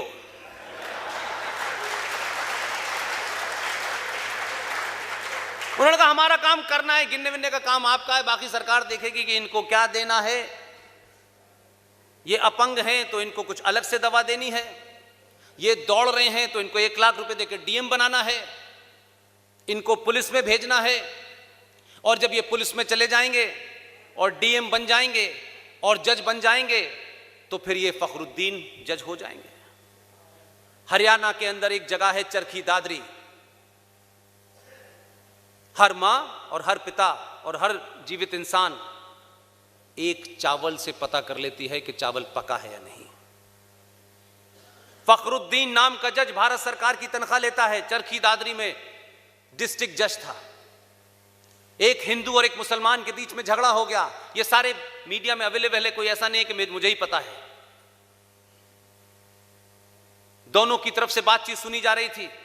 मुसलमान वहीं खड़ा हुआ था, उसने बताया मुझे हिंदुओं ने ऐसे ऐसे मारा। चरखी दादरी का डिस्ट्रिक्ट जज, जिसका नाम फखरुद्दीन था, उसने अपनी जज की कुर्सी पे बैठ के कहा कि तू कैसा मुसलमान है जो इस हिंदू से पिट के आ गया? तुझे रिवॉल्वर निकालनी चाहिए थी, गोली मार देनी चाहिए थी, तुझे पता होना चाहिए था कि तेरा भाई यहां कुर्सी पे बैठा है, मैं तुझे बचा लेता। आपके टैक्स से पलने के बाद फखरुद्दीन बन रहे हैं। मेरठ का एसएसपी मंजूर, जिसने खुलेआम गोली हिंदुओं पे चलाई, मंजूर बन रहे हैं। ये जो योजनाएं चल रही हैं कि हम तुम्हें अपनी योजनाओं से तुम्हें इतना ताकतवर बनाएंगे कि भारत तेरे टुकड़े होंगे, इंशाल्लाह इंशाल्लाह। गैंग चलेगा, शर्जील इमाम चलेगा, जो भारत के आसाम के टुकड़े को अलग करने का ख्वाब पालेगा और खुलेआम दिल्ली में कहेगा और मेरे और आपके टैक्स से 10 रुपए के कमरे में जेएनयू में रहेगा। यह बंद होना चाहिए। झगड़ा किसी के खिलाफ नहीं है, झगड़ा इस बात के खिलाफ है कि कौन राष्ट्र के साथ है और कौन राष्ट्र के खिलाफ है। आपको ऐसे दौर में एक आदमी मिला है, उसकी ताकत बनिए। हर आदमी लाइन लगाकर एमएलए और एमपी की टिकट में ना खड़ा हो जाए। एमएलए और एमपी की टिकट मिलने के बाद आप संविधान की शपथ लेने से आपका मुंह बंद हो जाता है। आप कहना भी चाहते हैं, नहीं कह पाते। इसलिए अगर सच मानो में आपको राज है और आप अपने दिल पे हाथ रखें कि आप एमपी एमएलए क्यों बनना चाहते हैं, सत्ता में जाने के लिए, सत्ता की दुरुपयोग करने के लिए, नाजायज तरीकों से पैसा कमाने के लिए, तो आप यकीन मानिए आपकी निगाह में राष्ट्र नहीं होगा। फिर आपकी कोठी 2 मंजिल से 4 मंजिल की होगी। आपके बेटे बेटी यकायक अमेरिका में पढ़ने लगेंगे। ऐसे लोगों को बाहर करिए, आप उनको चुनिए जो आए, प्रधानमंत्री बने और वो ये जानते थे उनकी पार्टी का, उनके संगठन का, जहां से वो निकल के आए, वो कहते थे अखंड भारत। इस हॉल में जितने लोग बैठे हैं उन्होंने अखंड भारत की कल्पना सिर्फ नक्शे पे देखी है कि भारत कैसा था, बीच बीच में देख लेते हैं। आप में से बहुत लोग उस अखंड भारत के हिस्सों में घूमने तक नहीं गए होंगे। जा सकते थे, लेकिन आपका आदमी पहली यात्रा उसने भूटान की, दूसरी नेपाल की, बांग्लादेश की। लोग ये नहीं समझ पा रहे थे कि ये अच्छा खासा अफगानिस्तान गया था, वहां की पार्लियामेंट का इनॉग्रेशन करने, इसे पाकिस्तान क्यों उतरा। जब तक फिजिकली न देख ले कि क्या क्या वापस लेना है, तब तक पता नहीं चलता।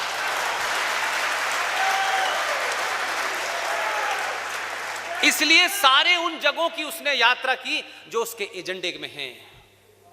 वो बड़े एजेंडे पे लगा हुआ है, वो राष्ट्र निर्माण में लगा हुआ है। लेकिन ये समाज, हमें इस पे कानून चाहिए, उस पे कानून चाहिए, बार बार कह रहा है। कानून से बात नहीं होगी। जिस दिन तुम जग जाओगे, कानून तुम्हारे पास चल के आएगा। हर काम कानून के चक्कर में मत पड़िए। उसको देश चलाना है, दुनिया के लोगों को बहुत सारी चीजें दिखानी है और करनी है।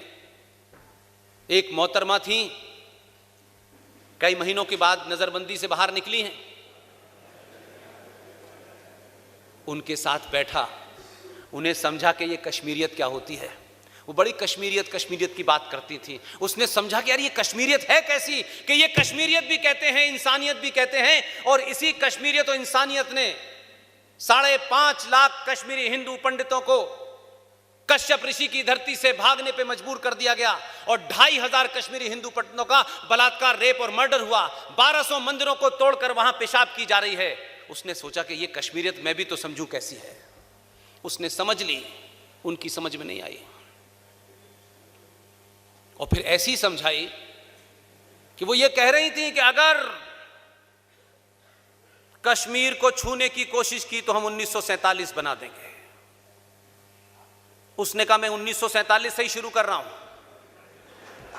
धारा 370 लगी हुई थी, तभी से निपटाना शुरू किया उसने। इसलिए लोग परेशान इसलिए नहीं है कि सरकार में कोई हिंदूवादी आ गया है। आप इस बात को एहसास करें, बार बार एहसास करें। पहली बार कोई ऐसा आया है जिसकी वजह से सरकार नहीं बदली है, यह समाज बदलने लगा है। यह डर व्याप्त हो गया है। जो आपको डराते थे हम गर्दन काट देंगे, इस पे बोले तो हम इनाम कोई 2.5 लाख का रख रहा था, कोई 5 लाख का रख रहा था। वो हैदराबाद का जोकर 15-15 मिनट कई बार मांग चुका है। इसलिए मैं बार बार आपसे कहता हूं, सरकार बनाना एक छोटा सा काम है। हम सब अगर ईमानदार हैं और भारत मां की जय बहुत जोर से बोलते हैं तो ध्यान रखिएगा, देश एक सिर्फ जमीन का टुकड़ा होता है। राष्ट्र आस्थाओं और परंपराओं से चलता है जिसे समाज चलाता है। और आपकी आस्था का कारण है कि पाकिस्तान बन गया, लेकिन बलूचिस्तान के अंदर जहां मैं जा चुका हूं वहां पे हमारी शक्ति पीठ हिंगला माता में 500 से भी ज्यादा हिंदू उन बुरी हालातों में जहां इस्लामिक राज है रोज दिया जलाते हैं। वो वहां दिया जलाते हैं। पाकिस्तान ऑक्युपाइड कश्मीर बन गया, मां शारदा देवी की पीठ है।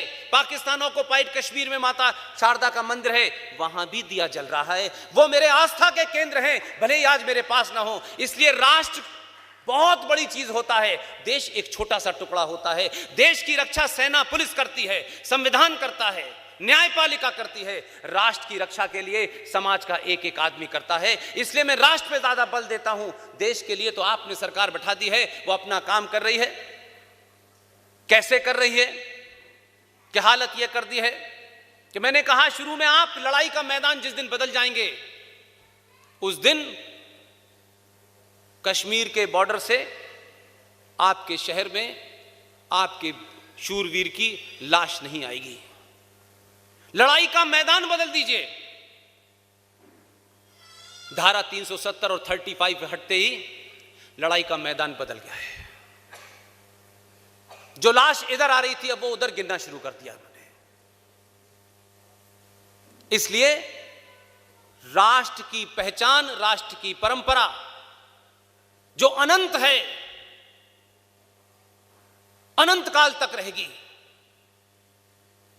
इसलिए इस धरती पर, इस ब्रह्मांड पर, जब से भी ये ब्रह्मांड की उत्पत्ति हुई होगी, कायनात बनी होगी, तब से लेके आज और आज से लेके हजारों करोड़ों साल तक, जब तक ये धरती रहेगी, एक ही धर्म था, एक ही है और एक ही रहेगा, जिसका नाम है सनातन।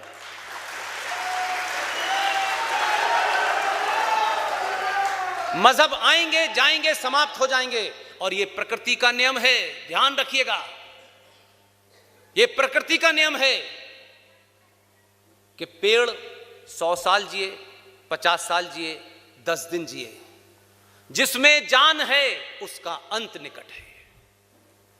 जो पैदा हुआ है वो मरेगा। धर्म न पैदा हुआ है न मरेगा, मजहब पैदा हुआ है तो मरेगा भी। उसका समय कब आएगा, वो कैसे मरेगा, ये मैं और आप तय नहीं करेंगे। मर रहे हैं। ईरान में क्या हुआ है, इराक में क्या हुआ है। इसलिए अपने पुरुषार्थ को जगाइए, अपने पे भरोसा कीजिए। और ये जो लोग बहुत हल्के अंदाज में कहते हैं, मैं उन विद्वानों से, उन संगठनों से भी कहना चाहता हूं कि जब भी भारत राष्ट्र के बारे में बात करें छोटे और हल्के शब्दों का इस्तेमाल न करें। हम जाति में बटे हुए हैं, हमारे यहां ऊंच नीच है। कोई जाति में नहीं बटा हुआ, कोई जाति में नहीं बटा हुआ। मैं डंके की चोट पे कहता हूं, अगर आपको अपने ब्राह्मण होने पे गर्व है तो 1000 गुना होना चाहिए।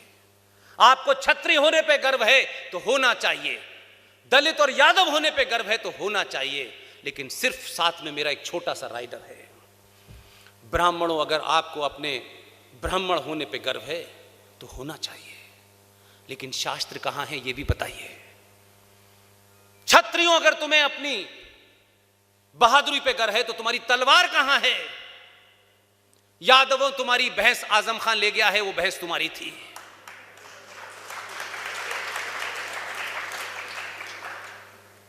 इसलिए जाति बुरी चीज नहीं है। जाति को जिस रूप में प्रोजेक्ट किया गया है कुछ मक्कारों ने, कुछ दलालों ने सत्ता हथियाने के लिए, उनका बहिष्कार कीजिए। जाति व्यवस्था कोई हमारे धर्म का हिस्सा नहीं थी, एक सामाजिक संरचना थी। जैसे एक डिस्ट्रिक्ट मजिस्ट्रेट होता है, एक एसएसपी होता है, एक एसएचओ होता है, एक सिपाही होता है, ये सामाजिक व्यवस्था है।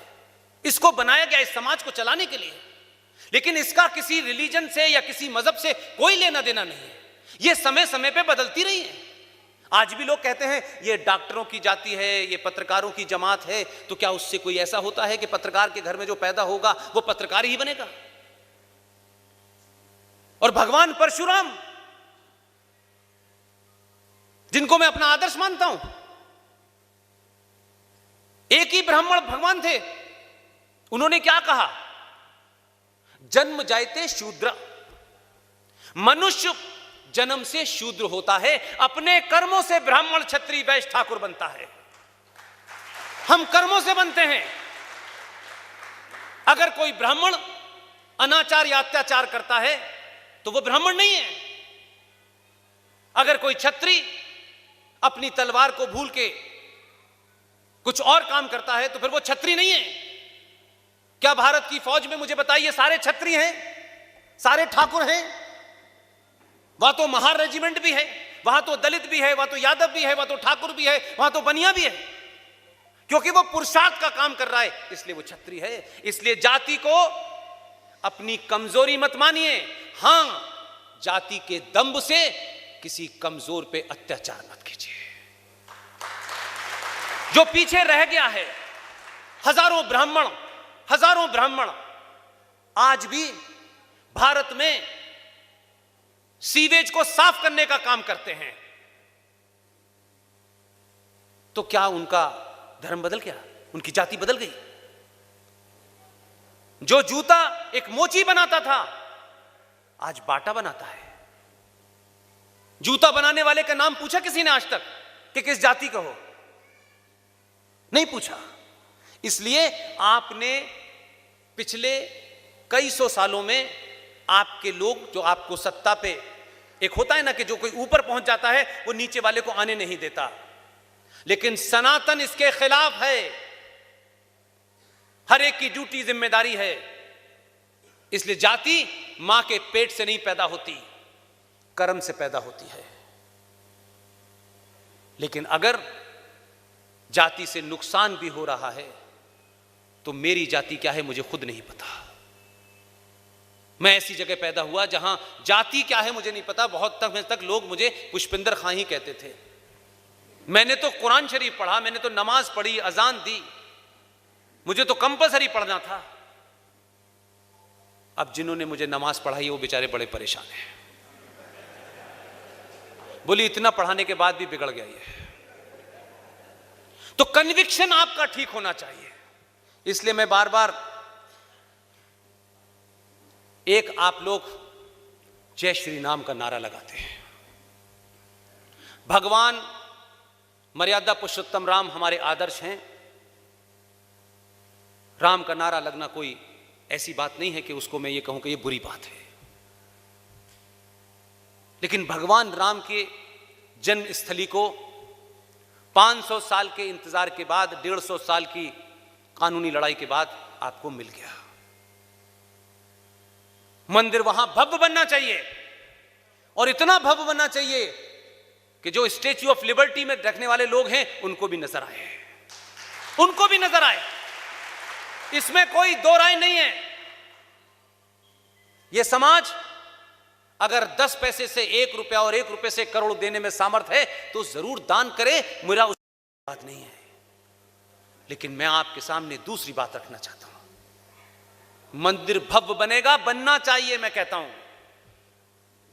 सोमनाथ का मंदिर जब लूटने कुछ लोग आए थे तो ऐसा नहीं था कि भारत में हिंदू अल्पमत में थे, बहुसंख्यक नहीं थे, कायर थे, डरपोक थे। वो पुजारी छोड़ के भाग गए थे मंदिर को, चंद लुटेरे आए थे गिनती के। इसलिए मैं कहता हूं मंदिर बनाओ, खूब बनाओ, लेकिन इस मंदिर को बचाने वाले करोड़ों हिंदुओं को जो चलते फिरते मंदिर हैं इनको मजबूत कर दो। यह मंदिर करोड़ों साल तक रहेगा। इसकी गारंटी कौन लेगा कि ये जो भव्य मंदिर बन रहा है ये 20 साल के बाद रहेगा या नहीं रहेगा? सत्ता व्यवस्था जो आज है वो कल होगी या नहीं होगी? इसलिए मैंने कहा सत्ताएं बदलती रहेंगी, समाज का जागृत रहना बहुत जरूरी है। इसलिए हर उस कमजोर आदमी को जो आपसे ताकतवर है लेकिन डर के मारे आप उसे अपने साथ नहीं खड़ा करते हैं, उसको मजबूत कर दीजिए। अयोध्या की नगरी को चारों तरफ से सनातनी हिंदुओं को बसा दीजिए। आने वाला चाहे बाबर हो, औरंगजेब हो, वो मंदिर तक पहुंचने से पहले समाप्त हो जाए। इसलिए चंदा दीजिए, लेकिन जो समाज उसकी रक्षा के लिए 24 घंटे हैं वो चारों तरफ हो, उनको इतना शक्तिशाली बनाइए, उनको इतना ताकतवर बनाइए कि उनके पुरुषार्थ से वो वहीं से लौट जाए कि आगे जाएंगे तो मार दिया जाएगा। भगवान राम का मंदिर बन रहा है, आप सबको मुबारक हो। लेकिन मैं आपसे दूसरी बात इसलिए कहना चाहता हूं कि आपको अभी करोड़ों काम करने हैं। सरकार बना दी, आराम से बैठ गए, मंदिर बन गया, बनता रहेगा, मंजर मजीरा घटना होता चलता रहेगा, हरे राम कहते रहेंगे। नहीं, 30,000 तोड़े हैं और 3 बहुत बड़े हैं। दुश्मन को, उस अनाचारी, अत्याचारी, कुरानिक सभ्यता के मानने वाले इस्लामिक जिहादियों को बैठने और सोचने का मौका नहीं देना है। इसलिए मैं अभी 4 दिन पहले बनारस से लौटा हूं। मैंने अपने जीवन के, मेरा ख्याल है कि लंबा समय निकल तक मैं कभी मंदिर ही नहीं जा पाया। आप सब लोग मंदिर जाते हैं, बाबा विश्वनाथ के दर्शन करते हैं। हम घर में छोटी सी पूजा करते हैं, उसमें कोई विघ्न पड़ जाता है तो पंडित जी कहते हैं अब ये पूजा नहीं हो सकती। कहते हैं कि नहीं कहते हैं? आज सही दिन नहीं है, ये पूजा नहीं होगी। कहते हैं कि नहीं कहते हैं? ए सनातनियों, हजारों साल की सभ्यता परंपरा को मानने वाले हिंदू सनातनियों, जरा थोड़ी देर के लिए अपने कलेजे पे हाथ रखो और बताओ कि तुम जब बाबा विश्वनाथ के दर्शन करने जाते हो, बाबा विश्वनाथ के दर्शन के सामने जहां बाबा बैठे हुए हैं वो अपने नंदी को ढूंढ रहे हैं और नंदी की आंखें ये बता रही हैं कि उसके सामने बाबा विश्वनाथ नहीं, वहां कोई कचरा लाके खड़ा कर दिया गया है। जब तक वो कचरा नहीं हटेगा बाबा विश्वनाथ की मेहरबानी पूरे देश पे नहीं होगी। उस कचरे को हटाने के लिए अब जय श्री राम का नारा मत लगाइए, अब हर हर महादेव का नारा लगाइए, ताकि लोगों को पता चल जाए, लोगों को पता चल जाए जय श्री राम का काम हो चुका है। अब लोग ये बाबा विश्वनाथ की तरफ बढ़ गए हैं। बैठने मत दीजिए, बार बार जाइए, वहां देखिए, उस नंदी की आंखों में देखिए जो चल नहीं सकता, जो भारत के संविधान के पेज नंबर 3 पर बैठा हुआ है। आपको उस देश का ओरिजिनल संविधान नहीं मालूम, बताया नहीं गया। भारत का ओरिजिनल संविधान लोकसभा के अंदर हीलियम गैस में रखा हुआ है।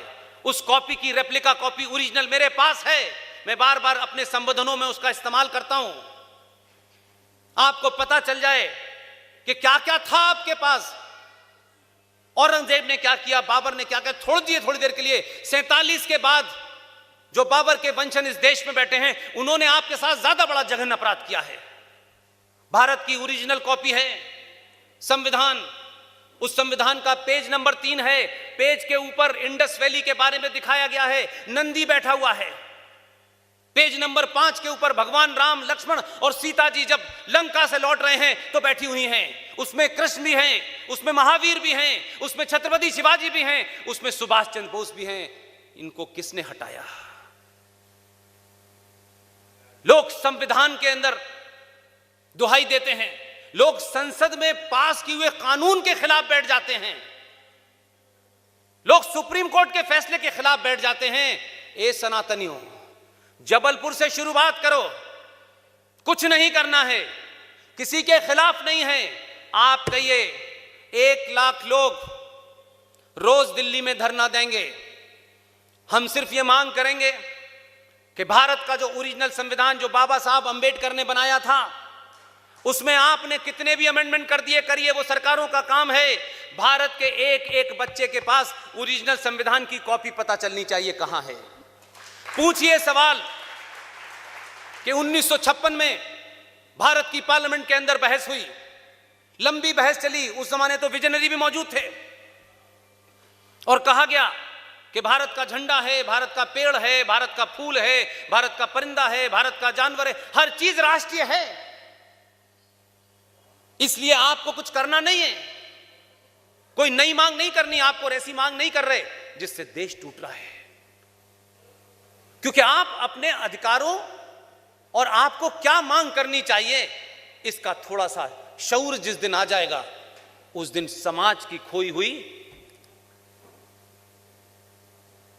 ताकत वापस आ जाएगी। आप मांग कीजिए कि 1956 में जो डिबेट पार्लियामेंट में हुई थी, उस पार्लियामेंट में सब कुछ होने के बाद यह कहा गया कि भारत का कैलेंडर कैसा होगा। चर्चा हुई, न उस जमाने बीजेपी थी, न पार्लियामेंट में आरएसएस थी, न विश्व हिंदू परिषद थी, न बजरंग दल था, कोई था ही नहीं। सब महान लिबरल लोग थे और तय हुआ कि भारत क्योंकि एक सेकुलर स्टेट है, जो संविधान में नहीं लिखा था। दिसंबर 1948 की संविधान सभा की बातों को पढ़ लीजिए, रिकॉर्ड में रखा हुआ है। जब सेकुलरिज्म की बात आई और कहा कि भारत सेकुलर होना चाहिए, तो कोई बड़ा बड़ा जिन्होंने अपने नाम के आगे पंडित लगा रखा था, कहां थे वो पता नहीं चला।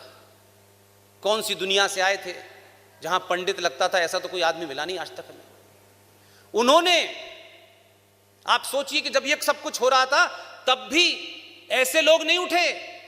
B.R. अंबेडकर ने खड़े होकर के संविधान सभा की भाषणों में कहा कि भारत के संविधान को सेकुलरिज्म की जरूरत नहीं है। भारत का संविधान हजारों साल की हमारी परंपराओं और आस्थाओं पे है। जिस देश में हजारों लोग बाहर से आए, आक्रांता भी आए, लेकिन मैंने सारे तथ्य पार्लियामेंट से निकलवाए, उनको भेजा। आरबीआई ने नोटिफाई किया पूरे देश को। ये आपको जानने, जब आपके मतलब की भी कोई चीज होती है तो आप उसको जान नहीं पाते हैं, आप उसे जानना नहीं चाहते हैं। इसलिए मैं कह रहा हूं, बहुत कुछ हो रहा है, बहुत कुछ हो गया है, कम से कम आप तो जाग जाइए। रिजर्व बैंक ऑफ इंडिया ने नोटिफाई किया पूरे देश के अंदर कि पूरे देश में कोई भी आदमी सत संवत की डेट से चेक लिख के भेजेगा, हम एक्सेप्ट करेंगे। इतनी बड़ी चीज हुई, आपने नहीं माना। इसलिए मैंने कहा कि ये जो मैं बोल रहा हूं, जो आरएसएन बोल रहे हैं, मैं ये नहीं मानता कि सिर्फ जो यहां बैठे हैं वही सुन रहे हैं। बहुत दूर दूर तक सुन रहे हैं, बहुत दूर दूर तक सुनने के बाद एहसास भी है। इसका मैं प्रमाण दूं आपको। आपने नहीं सुना होगा, आपने देखा नहीं होगा। भारत के प्रधानमंत्री ने अभी देश भर के सारे खिलाड़ियों को चिट्ठी लिखी है। उस चिट्ठी पे लिखा हुआ है सत संवत की डेट डाल दी गई है।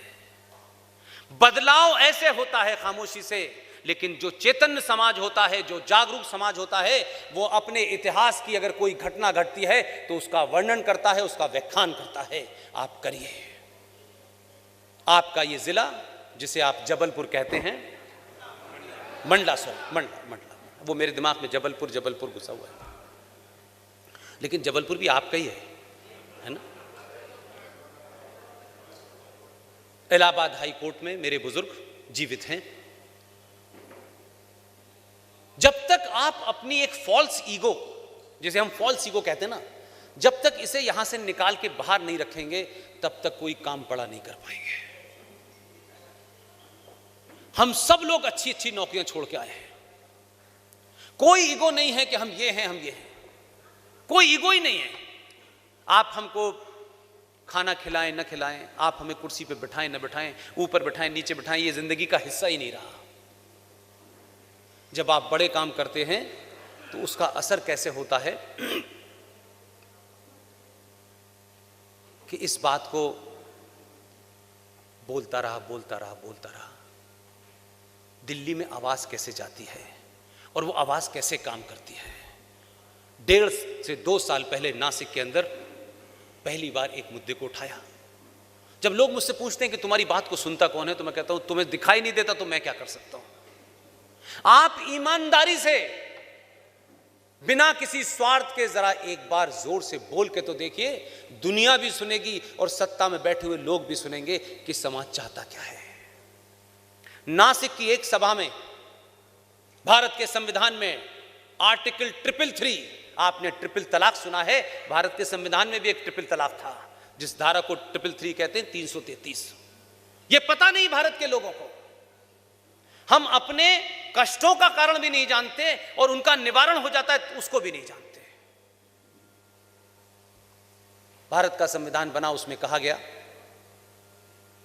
कि जो 545 सीटें हैं इसमें 543 पे चुनाव होंगे, आप सब जानते हैं, आप तो राज्यसभा में हैं। लेकिन उस समय से इसमें एक प्रावधान डाल दिया गया कि सीटें तो 545 होंगी, लेकिन 2 सीटें जो हैं वो एंग्लो इंडियन के लिए रिजर्व है।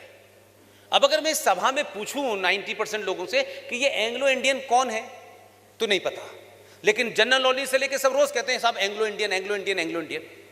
पता करा मैंने तो मुझे बताया गया कि जब अंग्रेज यहां थे तो जो ऊपर के अफसर थे वो चले गए थे, तो जो नीचे के लोग थे जिन्होंने भारतीय महिलाओं से जायज या नाजायज शादियां की हुई थी, और जो भारतीय महिलाओं से शादी की थी उनसे उत्पन्न होने वाली संतानों को एंग्लो इंडियन कहा जाता है। चलो भाई ये बात मान ली। तो आखिर इस देश में इतने सारे लोग हैं जिनको पार्लियामेंट में रिप्रेजेंटेशन नहीं मिल पाता, तो ये एंग्लो इंडियन हैं कितने? ये कितने हैं भाई कि जिनके लिए पहले से ये तय कर दिया है कि 2 उनके लोग बैठेंगे और वो किसको रिप्रेजेंट करते हैं? सिर्फ इतना ही मुद्दा था। नासिक में उस मुद्दे को पूरी ताकत के साथ उठाया। 3-4 जगह मैंने अपनी बात को रिपीट किया। आपको पता है क्या हुआ? भारत की संसद में इस पे बहस हुई अभी 6 महीने पहले। प्लीज मेरे भाइयों, चीजों को ध्यान से देखें, अपने मतलब की चीज को देखें, जो हमारे राष्ट्र के लिए इंपॉर्टेंट है उसको देखें। हर वक्त टैक्स कितना घटाए कितना नहीं घटा उसको छोड़ दें। 6 महीने पहले भारत सरकार का कानून मंत्री भारत की संसद के पटल पे खड़े होकर कहता है कि एक धारा है 333। मैंने कहा रविशंकर जी आपके कान में आवाज पहुंच गई है, इसका मतलब उन्होंने कहा कि ये एंग्लो इंडियन लोगों के लिए 2 सीटें होती हैं। उन्होंने जनसंख्या का आंकड़ा दिया। भारत में एंग्लो इंडियन कम्युनिटी की आपको पता है कितनी बड़ी जनसंख्या है? अरबों खरबों में है वो, ढूंढने से नहीं मिलते। उन्होंने क्योंकि संसद के पटल पे ये बयान दिया है इसलिए इस बयान से वो इधर उधर नहीं हो सकते। उन्होंने कहा कि हम इसको हटाने जा रहे हैं क्योंकि जब हमने पता किया सेंसस से तो भारत में एंग्लो इंडियन कुल मिला के 262 है। आपको निशाना लगाना आना चाहिए। ये मुद्दे खत्म होंगे तब आप आएंगे, तब चीजें आप चलेंगी। इसलिए इस तरीके की सभाएं खूब करिए। हमसे ज्यादा काबिल लोग इस देश में हैं, हमसे ज्यादा अच्छे स्पीकर इस देश में हैं, लेकिन जो लोग राजनीतिक तौर पे कहीं जुड़े हुए हैं उनसे दूरी बना लीजिएगा। उनकी समस्या है वोट और राजनीति, और एमपी और एमएलए से बढ़ के आगे नहीं देखते। और इस किस्म के मेंबर ऑफ पार्लियामेंट को जरूर बीच बीच में सभाओं में बुलाएं ताकि लोगों को एहसास रहे कि सत्ता बदली है, माहौल बदल गया है। अब एमपी ऊपर बैठने की जिद नहीं करता, और जब ये नीचे बैठते हैं तो इन्हें एहसास होता है यहीं से गए थे। इन्हीं के बीच लौट के आना है। 5 साल का सफर परमानेंट नहीं है। आखिर में सिर्फ एक ही बात कह के बात समाप्त करता हूं, क्योंकि कल जबलपुर में बोलना है, कुछ और मुद्दे हैं। अपने घर जाइए। आज RSN सिंह साहब का जन्मदिन है। मैंने सुना है कोई एक फ्रॉड है सेंट फिडेलिस नाम का, उसके नाम से यहां वैलेंटाइन डे मनाया जाता है। जब तक ये नहीं था तब तक हम क्या मना रहे थे? इसलिए सरस्वती कॉन्वेंट स्कूल में जब अपने बच्चे को माएँ भेजें और पिता भेजें, तो पिता माता ये जरूर बात करें कि सरस्वती और कॉन्वेंट का रिश्ता क्या है। ये बात कह के मैं अपनी बात समाप्त इसलिए करूंगा, हर मां को, हर पिता को संस्कृति से लगाव नहीं है, संस्कृत से लगाव नहीं है। अंग्रेजी बोलता हुआ बच्चा मेहमानों के बीच में आ जाए तो हम अपने बच्चे को ठूस ठूस के कहते हैं, वो वाली पोएम सुनाओ, Jack and Jill, Jack and जिल।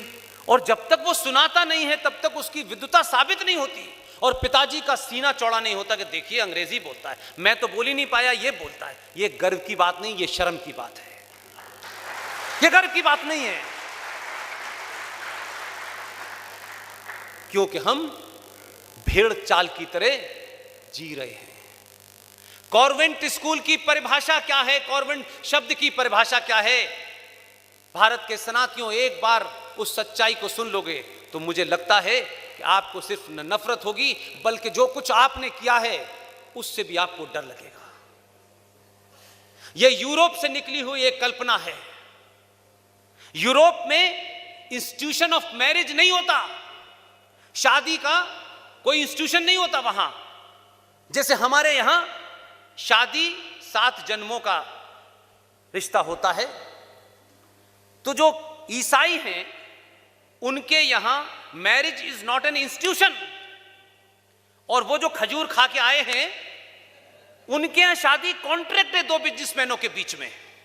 सिर्फ आप ही हैं जो 7 फेरे लेते हैं और कहते हैं कि जीवन मरण का इसमें कोई बदलाव नहीं हो सकता।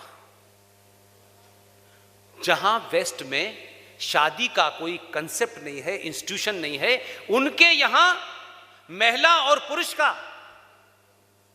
मिलन यानी फिजिकल रिलेशन एक चरम सुख को प्राप्ति माना जाता है। उस चरम सुख की प्राप्ति के लिए एक पुरुष और महिला के बीच में शारीरिक संबंध होते हैं। उससे पैदा होने वाली संतानें उस सुख को कम करती हैं। लिहाजा जो बच्चे ये पैदा होते थे, ऐसे बच्चे जो पैदा हो जाते थे, वेस्ट में उसके लिए कल्पना की गई कि इनका क्या होगा। तो ऐसे ही मान लिए जैसे ये एक बहुत बड़ा हॉल है, उस हॉल के बाहर छोटी छोटी डलियां रख दी जाती थीं, और जो उनके परम सुख में विघ्न डालने वाली, जो अकस्मात बिना सोचे समझे कोई बच्चा जो पैदा होता था, जो उत्पन्न हो जाता था, उस बच्चे को उस हॉल के बाहर जो छोटी सी डलियां होती थी उसमें मां रख जाती थी। और इस हॉल का खर्चा और इस हॉल को चलाने के लिए एक फादर जिसने कभी शादी नहीं की, एक महिला जिसने कभी शादी नहीं की, वो मदर होते थे। वो फादर और मदर उस कमरे को चलाते थे और उन बच्चों को पालते थे। उन बच्चों के लालन पालन का खर्चा स्टेट उठाती थी। उस जगह को कॉन्वेंट कहते थे। लावारिस बच्चों के पहला रखने पालने की जगह को आप कॉन्वेंट कहते थे। आपने कहां मां सरस्वती को कॉन्वेंट के बराबर खड़ा कर दिया। इसलिए कॉन्वेंट से जब पढ़ के आप निकलते हैं तो आपकी मनोदशा भारत की परंपरा पे नहीं होती। ये ब्यूरोक्रेसी में जो लोग बैठते हैं, जो जज साहब फैसले लिखते हैं, उनकी आज भी सुप्रीम कोर्ट के फैसलों को, जहां कोर्ट लीगल कोई बैठा हो, आप उनके जितने भी नजीर देखें, कोई हॉलैंड की मिसाल देता है, कोई इंग्लैंड की मिसाल देता है, कोई जर्मनी की देता है, हमारे जो पुराने परंपरा की जो चीजें थी उसकी मिसाल नहीं देता कोई। आज भी वो उसी से चलता है। और इसीलिए जज साहब को डर है कि अगर हिंदी में बहस हो गई तो चाय पीने वाला पछाड़ देगा। इसलिए अंग्रेजी में बहस रखते हैं। इसलिए सिर्फ ये कह के मैं बात अपनी समाप्त करता हूं, अपने घरों में पुरुष अपनी मां, अपनी बहन, अपनी बेटी का, उसके सम्मान का, उसके आत्मसम्मान का पे कोई समझौता न करें। जीवन एक बार मिला है, 1000 बार रोज मरने से अच्छा है एक दिन शेर की मौत मर जाओ, कोई फर्क नहीं पड़ता। डर डर के जीने वाले कुछ दिन जिंदा रहते हैं, और जो कौमें मरने से डरती हैं उनका नाम लेने वाला नहीं मिलता। इसलिए मरने का फन जिसे आ जाता है वही सभ्यताएं जिंदा रहती हैं। आपने मेरी बात सुनी, धैर्य के साथ सुनी। आप सबका बहुत बहुत धन्यवाद। Thank you very much.